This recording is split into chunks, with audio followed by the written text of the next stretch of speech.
WCNC Charlotte. This is Flashpoint, where power and politics collide and the tough questions get asked and answered. Thanks for joining us here on Flashpoint. I'm Ben Thompson. We are just days away from a looming government shutdown, and two local congressmen are forcing the stalemate. Union County Congressman Dan Bishop and York County Congressman Ralph Norman. On Thursday, I spoke with Norman about why he believes shutting down the government may be the only path forward. And then a bit later, the Charlotte City Councilwoman who just won her primary despite opposition from the mayor and members of her own party. But first, that possible shutdown. Joining us now, South Carolina Congressman Ralph Norman, who represents areas including Rock Hill, Fort Mill, and Lancaster. Congressman, thanks for coming on. We appreciate it. Well, my honor to be with you. You have found yourself at the heart of this debate across the country this past week. And you said this week that you think a shutdown is going to happen. Do you still feel that way? You know, a lot of things have changed. We met late last night. The good news is we brought all factions together. We should have done it earlier. You know, as you know, my whole thought process is we've got a spending problem. That's the cancer in this country. And if we don't get a handle on it now, when are we going to do it? The fact that we're debating a budget or debating a top line number for a budget that ends September 30th, which is a date that didn't just appear out of nowhere. We've known the date was going to be the date we had to have everything ready, and the preparations didn't get ready. So what we did last night was, one, we're working through the weekend.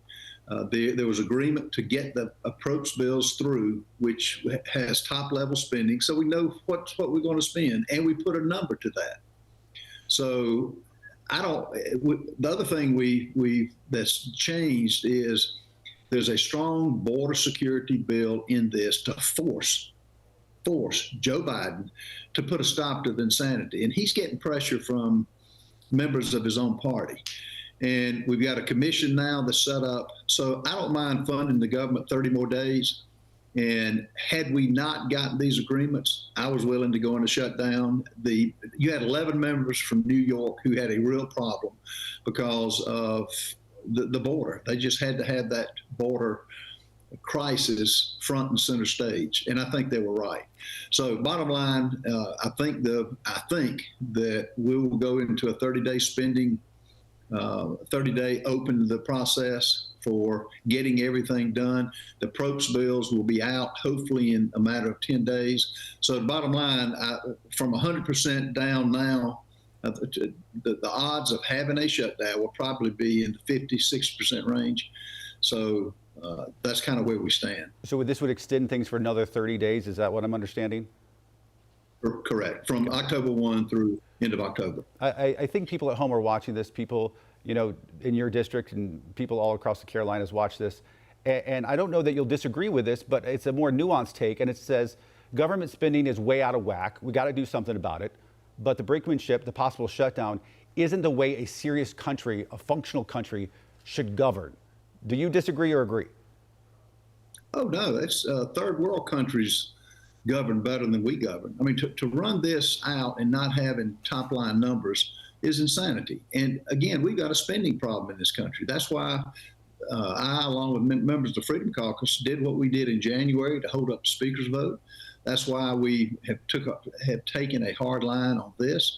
And I guess we were faced in this particular situation where had we not done anything to get a package over to the Senate, they were going to pass Pelosi's spending bill, Pelosi and Chuck Schumer's spending bill, for probably the end of the year, which was far more than we're agreeing to the number that we're agreeing to finally end up with for 30 days. So we'll see. It's not something I like, and people are tired of government. They want government to get out of their lives, and it's been weaponized, and this administration is guilty of that. And the border is something that's taking everybody by surprise, and they're going to be asking for money, New York particularly, money to house these illegals when they're the ones that declared New York a sanctuary state. So I think a lot of people would argue that there's been prior administrations who have politicized these issues as well. But listen, you're not just debating Republicans here. At some point, you're going to have to work with Democrats as well. Right now, it's Republicans you're working with. Once it gets to the Senate, things will change. The voters of this country, your voters, they elected a divided government. I mean, that's what they elected. Shouldn't the fine folks of York County expect you to work with others to find compromise? Isn't that what they elected you to do? Well, compromise depends on how you define compromise. We're on two different universes with the Democrats now. The reason they got thrown out of power, and I granted it was a small margin, but they're just spendthrifts. I haven't heard one Democrat come up with a saving plan or an offset plan to pay the $32 trillion in debt. So am I going to compromise on that and let the country go bankrupt? No. Now you can debate other issues and see where they are, but I'll be honest with you, it's real difficult now. And to surrender this country, particularly the fact that economic security is national security, and they just don't believe that. I mean, look at what this administration is doing. Let me ask you this, though, because I feel like this is at the heart of what we're talking, that goes beyond the financial issues and stuff. Like, do you respect the Democrats? I don't respect their opinions. I like them personally, but no, I don't. They're tearing this country apart. Because I feel like if you feel that way and they feel the same way about you, then, I mean, we're in a tough situation to get anything done. Let me remind folks that during a federal shutdown, the government workers aren't paid. They will get back pay once things are resolved. During the 2013 shutdown, about 850,000 were furloughed. You've worked hard. You've done really well in your life. But a lot of these government workers can't afford to go without a paycheck. Why is a shutdown, if that happens, why is that fair to them? Well, because here's the choice we were faced with. Either have a reasonable number, a spending number, that we can get 218 votes on, that starts us on the path of financial sanity. We just haven't had that. And we will, had we not done this and had we not held things up and held open the possibility of a shutdown, then just continue borrowing money. And for your viewers, put this in perspective. The debt that we have now is $20,000 per second. That's the interest on the debt, $20,000 per second. And I'm just not willing to do that. At some point, we've got to pay the debt back. And Democrats, they say they do, but then they don't. And you have a lot of Republicans, too, that make the claim during election time, I'm a conservative. Well, show me. And so that's what we're up against. Now, had we not come up with a number, no, I would shut it down because that was our only option. And you're right, people didn't get paid. But name me one American in this country that's not suffering from high gas prices, suffering from at the grocery store, paying more for every eggs, milk, supply chain shortages. This administration has shipwrecked this economy. And I'm just not going to sit back and say, oh, well, it's business as usual. We'll just continue to spend. And if you could see the things they're spending money on, $410 million to build a wall in Lebanon and Jordan and other countries, $450 billion to build a new FBI building when you have vacant buildings all over Washington, D.C. No, the Green New Deal, I mean, you wouldn't buy a toaster if you saw the language in a contract or in some of these bills that just give bureaucrats the carte blanche freedom to spend it where they want and when they want it. I'm just not doing that. Final question real quick.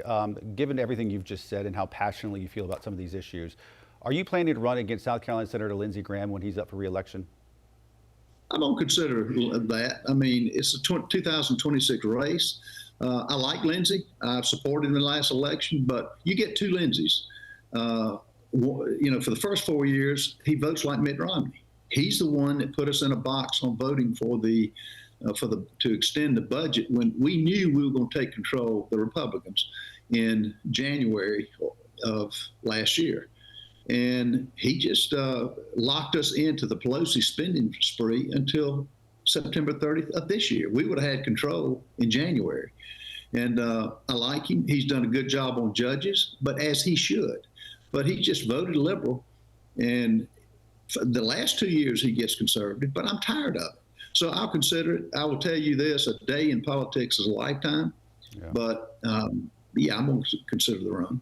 All right. South Carolina Congressman Ralph Norman finding himself at the center of this firestorm over the last week. Congressman, thanks so much. We appreciate you taking time. My pleasure. Thank you. Take care. More Flashpoint after this.